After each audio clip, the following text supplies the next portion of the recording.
Hola, bienvenido a Lectura Dinámica. Comencemos. Capítulo 3. La fe. Visualización y creencia en la consecución del deseo. El segundo paso hacia la riqueza. La fe es el elemento químico primordial de la mente. Cuando la fe se mezcla con el pensamiento, el subconsciente capta la vibración, la traduce en su equivalente espiritual y la transmite a la inteligencia universal, como en el caso de la plegaria. Las emociones de la fe, del amor y del deseo son las más poderosas entre las principales emociones positivas. Cuando se mezclan las tres, tienen el efecto de colorear el pensamiento de tal manera que éste alcanza al momento del subconsciente. Allí se transforma en su equivalente espiritual, la forma singular que induce una respuesta de la inteligencia infinita. ¿Cómo acrecentar la fe? Tenemos un planteamiento que le ayudará a comprender mejor la importancia que el principio de autosugestión asume en la transmutación del deseo en su equivalente físico o monetario. La fe es un estado mental que se puede inducir o crear con la afirmación o con las repetidas instrucciones al subconsciente a través del principio de autosugestión. Como ejemplo, considere el propósito por el que presumiblemente usted está leyendo este libro. El objetivo es, por supuesto, adquirir la capacidad de transmutar el pensamiento intangible del impulso del deseo en su contrapartida física, el dinero. Al llevar a cabo las instrucciones descritas en los capítulos sobre la autosugestión y el subconsciente, resumidas en el capítulo de la autosugestión, usted puede convencer al subconsciente de que crea que recibirá lo que está pidiendo, y eso actuará en esa creencia, que su subconsciente le devolverá en forma de fe, acompañada de planes precisos para procurar lo que usted desea. La fe es un estado mental que usted puede incrementar a voluntad una vez que haya dominado los 13 principios, porque se trata de un estado mental que crece voluntariamente a través de la aplicación de esos principios. La repetición de la afirmación de órdenes a su subconsciente es el único método conocido del crecimiento voluntario de la emoción de la fe. Quizá el concepto que le quede más claro con la siguiente explicación de la forma en que los hombres a veces se convierten en criminales, para decirlo con las palabras de un famoso criminólogo. Cuando los hombres entran por primera vez en contacto con el crimen, este les repugna. Si siguen en contacto con él durante algún tiempo, se acostumbran y lo toleran. Y si permanecen en contacto con el crimen durante el tiempo suficiente, acaban por aceptarlo y se dejan influir por él. Es el equivalente de decir que cualquier impulso de pensamiento que sea repetidamente encauzado hacia el subconsciente resulta aceptado e influye en el subconsciente, que procede a traducir ese impulso en su equivalente físico, por el procedimiento más práctico que haya disponible. En relación con esto, vuelvo a considerar la proposición de que todos los pensamientos que han sido emocionalizados, cargados emocionalmente y mezclados con la fe, empiezan a traducirse en su equivalente físico o en su contrapartida. Las emociones, o la porción sentimental de los pensamientos, son los factores que dan vitalidad y acción a estos, mezclados con cualquier impulso de pensamiento. Las emociones de la fe, del amor y del sexo le añaden más energía de la que tendría por sí sola. No solo los impulsos de pensamiento que se hayan mezclado con la fe, sino los que se mezclan con cualquiera de las emociones positivas o de las negativas, pueden alcanzar el subconsciente e influir en él. Nadie está condenado a la mala suerte. A partir de esta afirmación, usted comprenderá que el subconsciente traducirá en su equivalente físico un impulso de pensamiento de naturaleza negativa o destructiva con tanta facilidad como actuaría con pensamientos de naturaleza positiva o constructiva. Esto explica el extraño fenómeno que millones de personas experimentan, denominado infortunio o mala suerte. Hay millones de personas que se creen condenadas a la pobreza y al fracaso, por culpa de alguna fuerza extraña que suponen no poder controlar. Ellos son los creadores de su propio infortunio, a causa de esta creencia negativa, que su subconsciente adopta y traduce en su equivalente físico. Este es un momento apropiado para sugerirle de nuevo que usted puede beneficiarse transmitiendo a su subconsciente cualquier deseo que quiera traducir en su equivalente físico o monetario en un estado de esperanza o convicción de que la transmutación tendrá lugar. Su convicción o su fe es el elemento que determina la acción de su subconsciente. No hay nada que le impida embaucar a su subconsciente al darle instrucciones a través de la autosugestión. tal como yo engañé al subconsciente de mi hijo. Para llevar a cabo este engaño de manera más realista, cuando se dirija a su subconsciente, compórtese tal como lo haría si ya estuviera en posesión del objeto material que está pidiendo. Su subconsciente traducirá en su equivalente físico, por el medio más práctico y directo, cualquier orden que se le dé en un estado de convicción o de fe en que la orden se llevará a cabo. Sin duda se ha dicho bastante para señalar un punto de partida desde el cual uno puede, mediante la experimentación y la práctica, adquirir la capacidad de mezclar la fe con cualquier orden que se le dé al subconsciente. La perfección surgirá a través de la práctica. No puede aparecer por el mero hecho de leer las instrucciones. Es esencial para usted que estimule sus emociones positivas como fuerza dominante de su mente y quite importancia a las emociones negativas y las elimine. Una mente dominada por emociones positivas se convierte en una morada favorable para el estado mental conocido como fe. Una mente así, dominada, puede voluntariamente darle al subconsciente instrucciones que éste aceptará y ejecutará de inmediato. La fe es un estado mental que puede inducirse mediante la autosugestión. En todas las épocas, las religiones han exhortado a la humanidad en conflicto a tener fe, en este o en aquel dogma o credo, pero no han logrado explicar a las multitudes cómo tener fe. No han afirmado que la fe es un estado mental que puede inducirse mediante la autosugestión. En un lenguaje que cualquier ser humano normal podrá entender, describiremos todo lo que se sabe sobre el principio mediante el cual la fe puede aparecer donde ya no existe. Tenga fe en usted, fe en el infinito. Antes de empezar, debería recordar que la fe es el elixir eterno que da vida, poder y acción al impulso del pensamiento. Merece la pena leer el enunciado anterior una segunda vez y una tercera y una cuarta. Merece la pena leerlo en voz alta. La fe es el punto inicial de toda acumulación de riquezas. La fe es la base de todos los milagros y de todos los misterios que no pueden analizarse con los parámetros de la ciencia. La fe es el único antídoto conocido contra el fracaso. La fe es el elemento, el componente químico que combinado con la plegaria nos proporciona comunicación directa con la inteligencia infinita. La fe es el elemento que transforma la vibración ordinaria del pensamiento, creada por la mente finita del hombre, en su equivalente espiritual. La fe es el único agente a través del cual el hombre puede dominar la fuerza de la inteligencia infinita y usarla. La magia de la autosugestión. La prueba es simple y fácil de demostrar. Va ligada al principio de autosugestión. Por lo tanto, centremos la atención en el tema de la autosugestión para descubrir qué es y lo que puede alcanzarse con ella. Se sabe que uno llega finalmente a creer cualquier cosa que se repita a sí mismo, sea la afirmación verdadera o falsa. Si un hombre repite una mentira una y otra vez, con el tiempo aceptará esa mentira como algo cierto.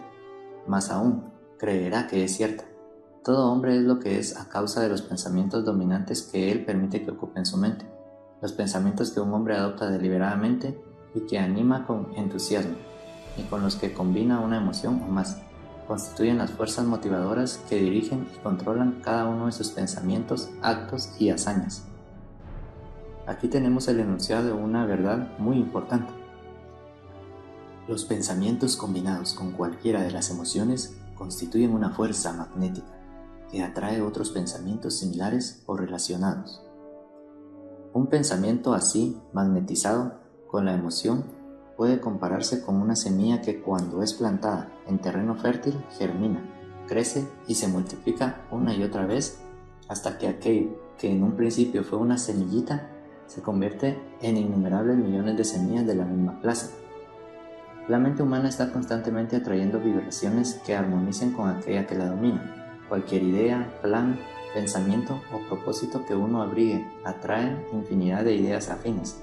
Adhiere estas ideas a su propia fuerza y crece hasta convertirse en el propósito maestro que domina y motiva al individuo en cuya mente se ha alojado.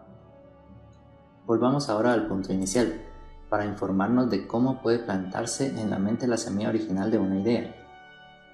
La información es fácil de entender. Cualquier idea, plan o propósito puede injertarse en la mente mediante la repetición del pensamiento. Por ello, usted debería poner por escrito algún planteamiento de su propósito principal u objetivo primordial y preciso, memorizarlo y repetirlo en voz alta todos los días hasta que las vibraciones auditivas hayan alcanzado su subconsciente. Decídase a dejar de lado las influencias de todo ambiente desfavorable para construir su propia vida a medida. Al hacer un inventario de sus recursos y capacidades mentales, quizá usted descubra que su mayor debilidad sea su falta de confianza en sí mismo. Esta desventaja puede ser superada y la timidez transformada en coraje a través de la ayuda que el principio de la autosugestión proporciona. La aplicación de este principio puede ejecutarse mediante la sencilla enunciación de los impulsos de pensamiento puestos por escrito, memorizados y repetidos hasta que lleguen a formar parte del instrumental del que la facultad inconsciente de su mente disponga. Fórmula de la confianza en uno mismo. Primero, sé que tengo la capacidad de alcanzar el objetivo del propósito definido de mi vida, por lo tanto, exijo de mí mismo acción perseverante y continua hasta conseguirlo, y aquí y ahora prometo ejecutar tal acción. Segundo, me doy cuenta de que los pensamientos dominantes de mi mente se producirán con el paso del tiempo en actos externos y físicos para transformarse en una realidad física. Por lo tanto, concentraré mis pensamientos durante 30 minutos cada día en la tarea de pensar en la persona en que me propongo convertirme, creando de este modo una imagen mental clara. Tercero, sé que, mediante el principio de la autosugestión, cualquier deseo que abrigue con perseverancia buscará expresarse a través de ciertos medios prácticos para obtener el objetivo que haya tras él. Por lo tanto, dedicaré 10 minutos cada día a pedirme una mayor confianza en mí mismo.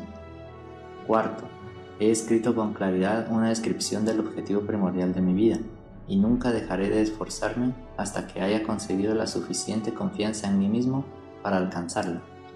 Quinto, comprendo con claridad que no hay riqueza ni posición que pueda durar mucho tiempo, a menos que se haya formado sobre la lealtad y la justicia. Por lo tanto, no me comprometeré en ninguna transacción que no beneficie a todos aquellos a quienes afecte. Tendré éxito atrayendo hacia mí las fuerzas que deseo emplear y la cooperación de otras personas. Induciré a otros a servirme, por obra de mi disposición de servir a otros. Eliminaré el desprecio, la envidia, los celos, el egoísmo y el cinismo y cultivaré el amor por toda la humanidad, porque sé que una actitud negativa hacia los demás nunca me dará el éxito. Haré que los demás crean en mí, porque yo creeré en ellos y en mí mismo. Firmaré esta fórmula con mi nombre, la memorizaré y la repetiré en voz alta una vez cada día, con la fe absoluta de que influirá gradualmente en mis pensamientos y mis actos para que yo me convierta en una persona que confía en sí misma y que goza del privilegio del éxito. Tras esta fórmula hay una ley de la naturaleza que ningún hombre ha sido todavía capaz de explicar.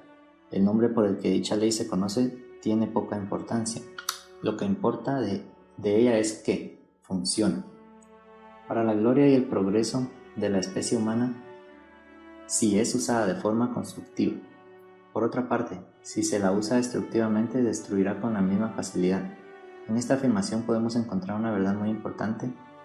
Quienes se hunden en la frustración y acaban su vida en la pobreza, la miseria y la angustia, lo hacen debido a la aplicación negativa del principio de la autosugestión. La causa puede encontrarse en el hecho de que todos los impulsos de pensamiento tienen tendencia a vestirse de su equivalente físico. El desastre del pensamiento negativo. El subconsciente no distingue entre impulsos de pensamientos positivos o negativos. Trabaja con el material que le suministramos, a través de nuestros impulsos de pensamiento. El subconsciente traducirá en algo real un pensamiento regido por el miedo con tanta facilidad como transformaría en realidad un pensamiento regido por el coraje o por la fe. Tal como la electricidad hace girar las ruedas de la industria y rinde servicios útiles si se la emplea correctamente, o acaba con la vida si se hace mal uso de ella. Así, la ley de la autosugestión nos conducirá a la paz y la prosperidad nos arrastrará hacia el valle de la miseria, el fracaso y la muerte, de acuerdo con el grado de la comprensión y aplicación que tengamos de ella. Si uno se llena la cabeza de miedos, dudas y desconfianza en su capacidad para conectar y usar la fuerza de la inteligencia infinita, la ley de la autosugestión adoptará ese espíritu de desconfianza y lo usará como patrón mediante el cual el subconsciente lo traducirá en su equivalente físico. Así como el viento arrastra una nave hacia el este y otra hacia el oeste, usted será elevado o hundido por la ley de la autosugestión de acuerdo con la manera en que usted oriente las velas de su pensamiento. La ley de la autosugestión, que puede elevar a cualquier persona a niveles asombrosos de realización, queda bien descrita en los siguientes versos. Si piensas que estás vencido, lo estás. Si piensas que no te atreves, así es. Si te gusta ganar, pero piensas que no puedes, es casi seguro, no ganarás. Si piensas que perderás, estás perdido, pues el mundo nos enseña que el éxito empieza en la voluntad del hombre. Todo está en el estado de ánimo. Si piensas que eres superior, lo eres. Has tenido que pensar alto para ascender. Has tenido que estar seguro de ti mismo antes de ganar algún premio. Las batallas de la vida no siempre favorecen al hombre más fuerte o al más rápido, pero tarde o temprano el hombre que gana es el hombre que piensa que puede. Observe las palabras que se han destacado y captará el profundo significado que el poeta expresa. ¿Qué genio yace dormido en su cerebro? En algún rincón de su carácter está latente, dormida, la semilla de la realización que, si germina y se pusiera en acción, lo elevaría a niveles que tal vez usted nunca soñó alcanzar. Así como un virtuoso puede arrancar las melodías más hermosas de las cuerdas de su violín, usted puede despertar al genio que yace dormido en su mente y hacer que lo conduzca hacia arriba, hacia cualquier objetivo que desee alcanzar. Abraham Lincoln fue un fracasado en todo lo que intentó. Hasta después de haber alcanzado los 40 años, fue un donadie, de ninguna parte, hasta que una gran experiencia entró en su vida y despertó el genio dormido que había en su corazón y en su cerebro, para darle al mundo uno de sus hombres realmente grandes. Esa experiencia estaba combinada con las emociones de la afección y del amor.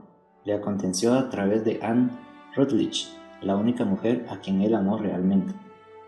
Es sabido que la emoción del amor está ligada al estado de ánimo conocido como la fe, y esto se debe a que el amor se aproxima mucho a traducir los impulsos de pensamiento propios en su equivalente espiritual. Durante mi labor de investigación he descubierto, a partir del análisis de la vida y obra y realizaciones de centenares de hombres de posiciones destacadas, que detrás de casi todos ellos existía la influencia del amor de una mujer. Si quiere pruebas del poder de la fe, examine las realizaciones de los hombres y de las mujeres que se han valido de ella. Jesús, el Nazareno, encabeza la lista. La base de la cristiandad es la fe, con independencia de cuántas personas hayan falseado o malinterpretado el significado de esa gran fuerza. La esencia de las enseñanzas y de las obras de Cristo, que pueden haberse interpretado como milagros, son nada más y nada menos que fe. Si hay fenómenos milagrosos, se producen solo a través del estado mental conocido como la fe. Consideremos el poder de la fe, tal como nos lo mostró un hombre bien conocido por toda la humanidad, Mahatma Gandhi. En este hombre, el mundo tuvo uno de los ejemplos más sorprendentes de las posibilidades de la fe que conozca la humanidad.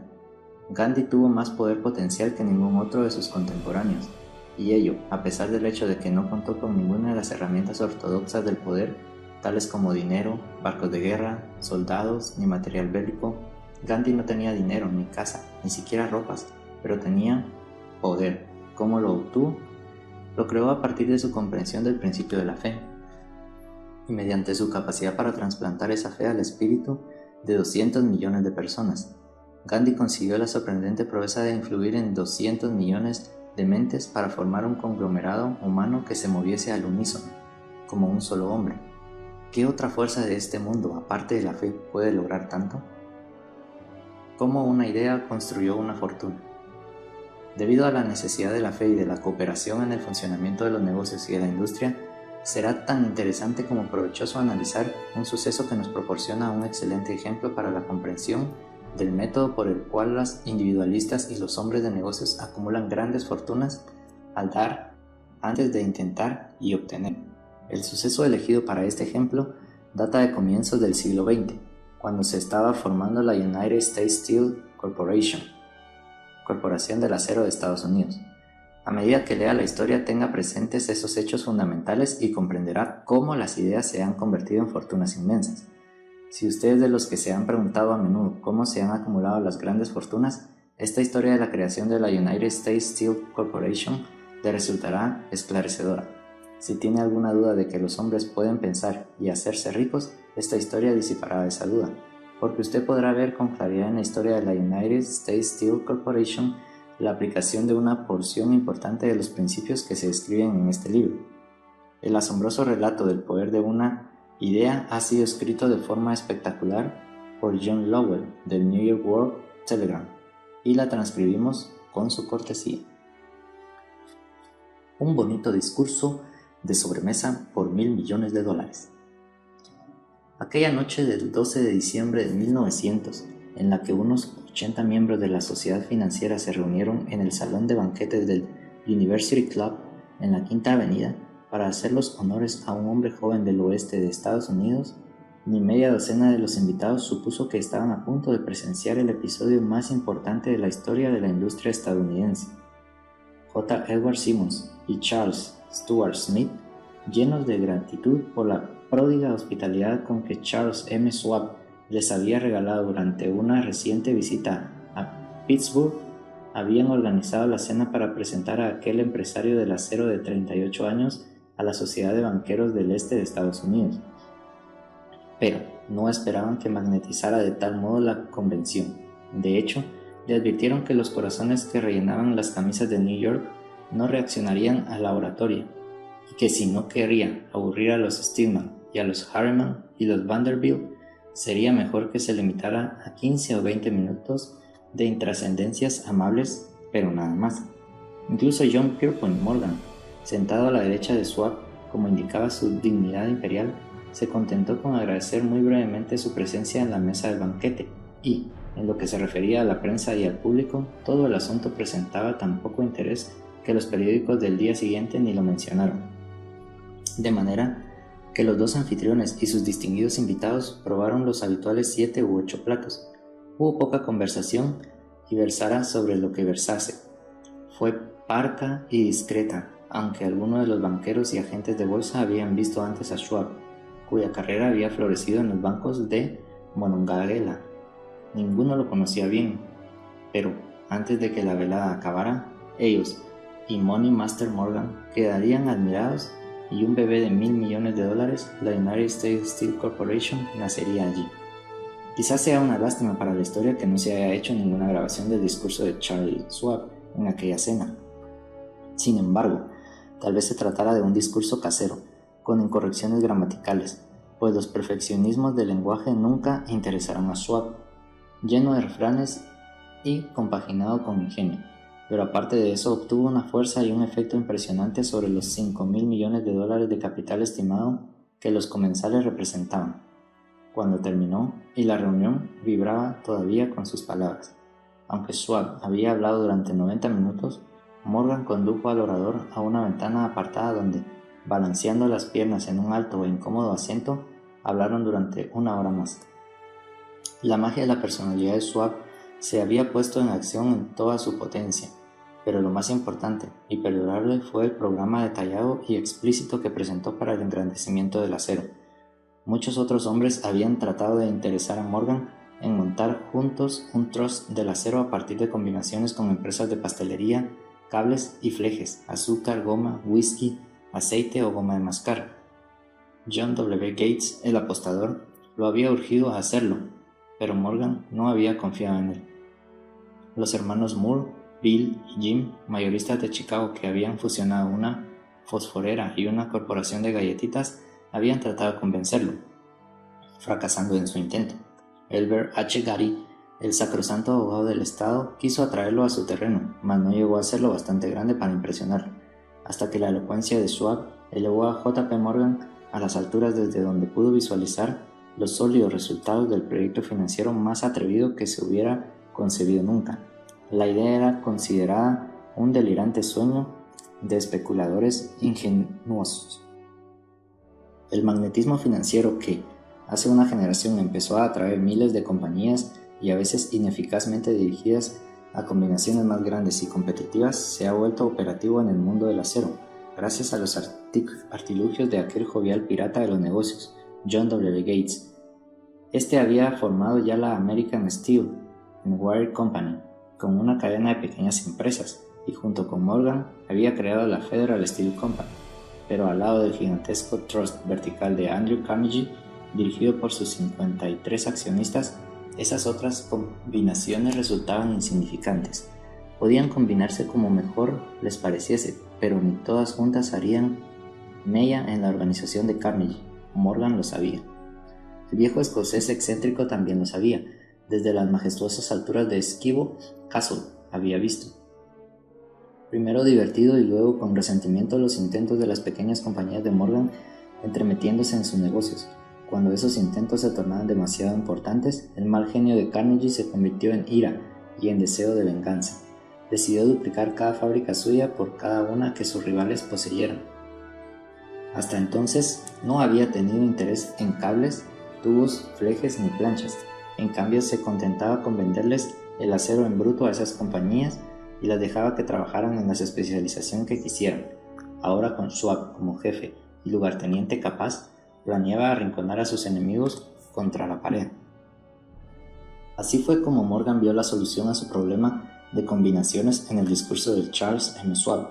Un trust sin Carnegie, el gigante, no sería ningún trust, sino un pastel de ciruelas sin ciruelas.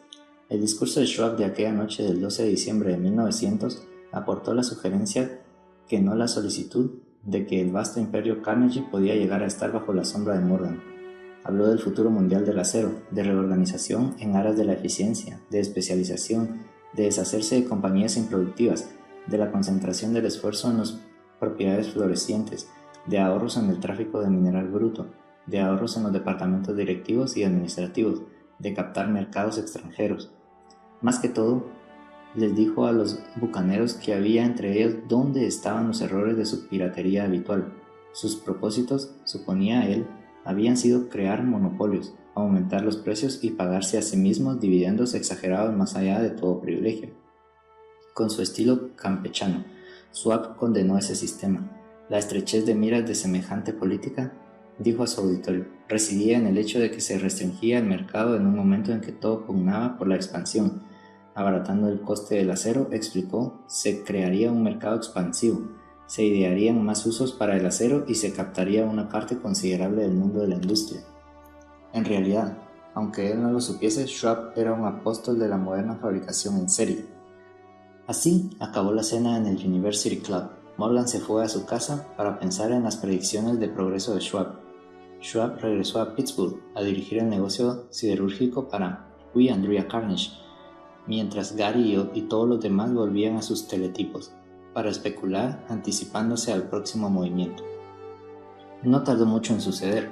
A Morgan le llevó más o menos una semana digerir el festín de razonamientos que Schwab le había puesto delante.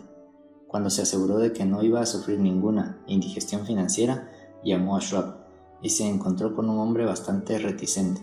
El señor Carnegie, le dijo, Schwab, quizá no le alegrará mucho descubrir que el presidente de su conglomerado de empresas había estado coqueteando con el emperador de Wall Street, el barrio que Carnegie había resuelto no pisar jamás.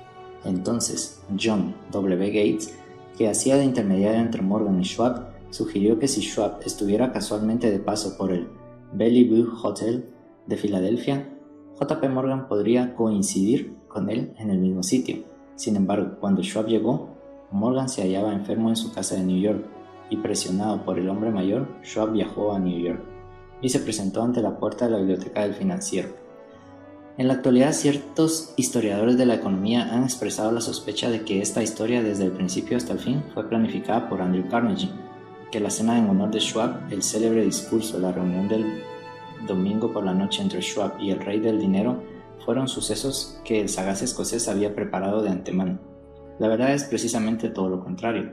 Cuando Schwab fue llamado a cerrar el trato, ni siquiera sabía si el jefecito, como llamaban a Andrew, prestaría atención a una oferta de vender, en particular a un grupo de hombres a quienes Andrew consideraba dotados de algo menos que la beatitud.